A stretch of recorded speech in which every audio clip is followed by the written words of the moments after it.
Hello दोस्तों, welcome to my YouTube channel. दोस्तों 1 नवंबर से एक बड़ा रूल आ गया था कि अभी आपको केवाईसी करनी पड़ेगी हर कस्टमर का, तभी आप मनी ट्रांसफ़र कर सकते हैं। केवाईसी में दोस्तों 2 चीज़ होना चाहिए था। एक तो वो नंबर के थ्रू भी केवाईसी कर सकता है, यानी कि आधार कार्ड नंबर डालेगा, उसके नंबर पे ओटीपी जाएगा, उसके थ्रू केवाईसी कर सकता है। लेकिन ये केवाईसी नहीं रखा उन्होंने ओनली थंब केवाईसी रखा। जबकि थंब केवाईसी जो ओनली मेरे ख्याल से लगता है कि राशन कार्ड हो गया या फिर ज़रूरी डॉक्यूमेंट हो गया, उसके लिए बेटर है। यहाँ तक कि वोटर आईडी कार्ड बनाते हैं ना, उसके लिए भी हैंड केवाईसी नहीं लगती है। लेकिन आप पैसा सेंड कर रहे हो तो आपको केवाईसी की ज़रूरत लग रही है। इस बिज़नेस में अभी धीरे धीरे बिज़नेस डाउन होता रहेगा। 2025 में बहुत सारे ऐसे लोग होंगे कि जो बिज़नेस डाल रहे होंगे, लेकिन उन्हें पता होना चाहिए इस बिज़नेस में कितना बड़ा उन लोगों को लॉस होने वाला है, क्योंकि मनी ट्रांसफ़र का बिज़नेस है धीरे धीरे कम होने वाला है। कम इसलिए होने वाला है दोस्तों, क्योंकि जहाँ पे कस्टमर 50,000 60,000 मंथली सेंड करता था, अब वो घट के हो गया है 25,000 रुपये। अगर वो केवाईसी करवाता है तो 25,000 की लिमिट रहती थी, अभी भी 25,000 की लिमिट है केवाईसी करने के बावजूद भी। अब पहले तो क्या अपने फैमिली में 2-3 लोगों के नंबर लेके वो मनी ट्रांसफ़र कर देता था।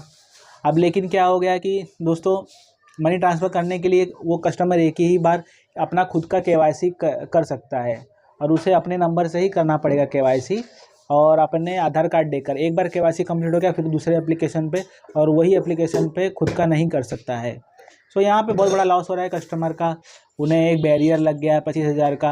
अगर वो लिमिट बढ़ाते कि भाई केवाईसी किया है तो 50,000 की लिमिट, आप 50,000 तक पैसा भेज सकते हो, क्योंकि आजकल सारा जो लेन देन हो रहा है वो ऑनलाइन ही हो रहा है। ज़्यादा लोग ऑफलाइन कम ट्रांजैक्शन कर रहे हैं, तो यहाँ पे कुछ फ़ायदा बढ़ाना चाहिए था।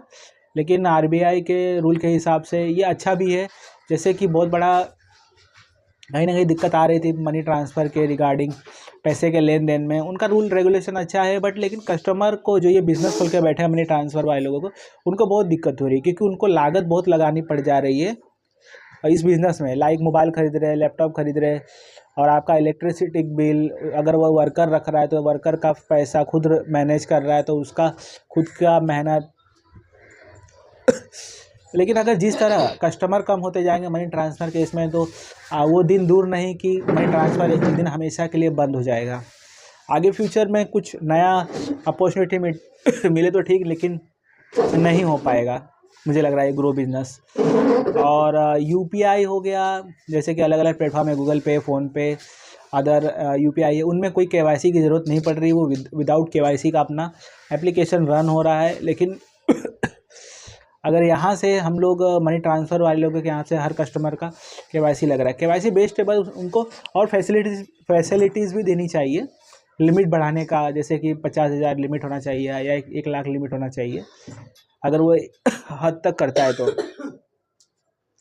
आपको क्या लगता है कौन कौन से चेंजेस करना चाहिए मेरे वीडियो के इसमें, कमेंट करके बताना। अगर आप एक मनी ट्रांसफ़र बिज़नेस कर रहे हो, क्या क्या आपको रूल अच्छा लग रहा है, क्या क्या उसमें बदलाव होना चाहिए, मनी ट्रांसफ़र का बिज़नेस अप हो सके, बढ़ सके।